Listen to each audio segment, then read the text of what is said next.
All right, so we got our 2 baskets of firewood done this morning and got the tractor all fueled up and head over to Doug's house because he just posted a video on doing some fabrication and modifications to our 3-point carryall.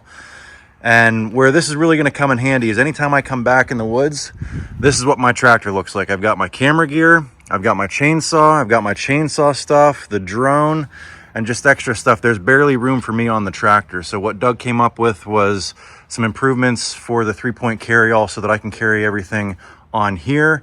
He also welded on a trailer hitch so that we aren't actually using this to haul firewood, we're using this to haul equipment. And now we can put on the UltraTec dump trailer on the back of the tractor and haul the firewood in the trailer. So that's what we're gonna do today is get the 3-point carryall on the tractor, get the trailer on the 3-point carryall, and see if we can't go back in the woods and help Doug haul out some logs.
right, so we got my trailer loaded up. Now Doug's gonna get into position to load up his trailer. That's what's so cool about these trailers, is that walking axle. For back here in the woods, that's perfect.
So that right there is the beauty of a 3-point carryall with a trailer hitch on it.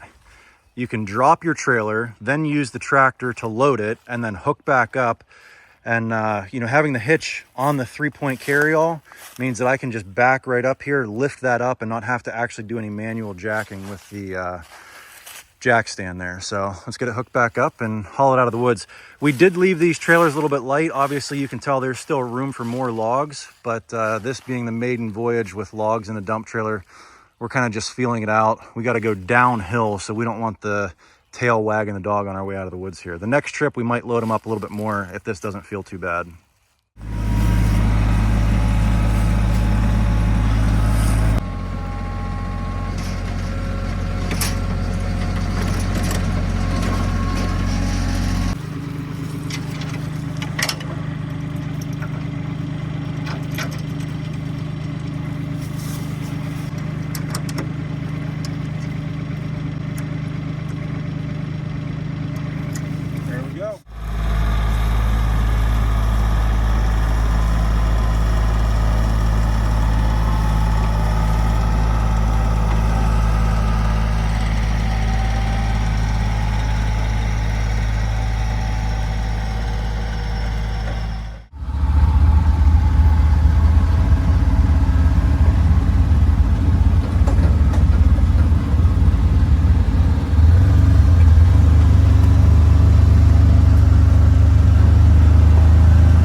Well, this is real life. We had 2 logs get stuck in each trailer. I'm not going to sit here and sugarcoat it and try to edit it and make everything look perfect.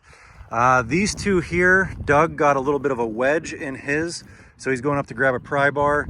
This one here got caught on, there's a little bit of a lip on the back side of this trailer, which then hung up the other log. But I mean, all the hard work of getting them out of the woods, almost just tripped over that log. All the hard work is done getting the logs out of the woods. Getting them out of the trailer here is really no big deal.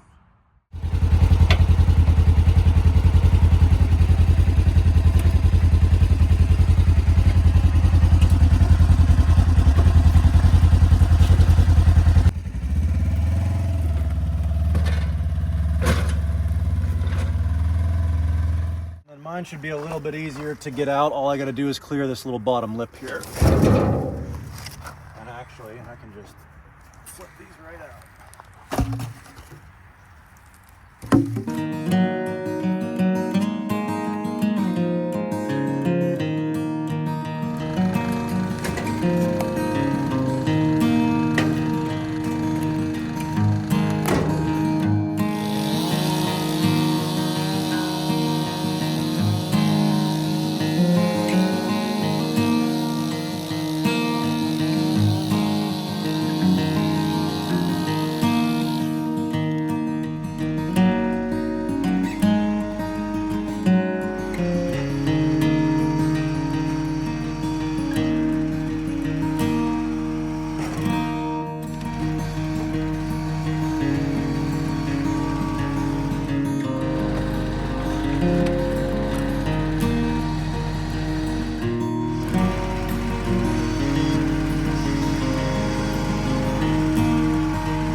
All right, so again, here's what makes this carry all nice is being able to take everything back into the woods when you need it and being able to take everything back out of the woods when you're done and not having to make a special trip for just the equipment.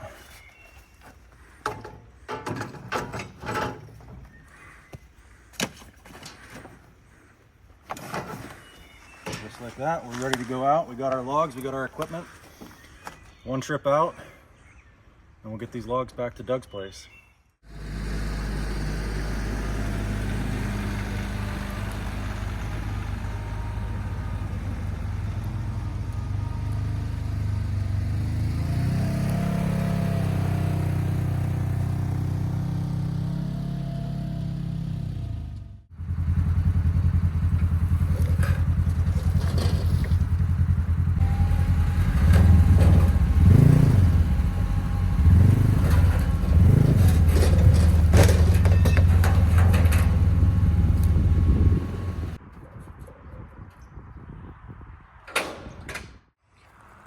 Well, there we go, guys. Much more successful dump on that one. I think it definitely pays to take the time in paying attention to how you stack them in there so you don't have them pinched in the bottom trough of the trailers, because that time went much more smooth and they all slid out.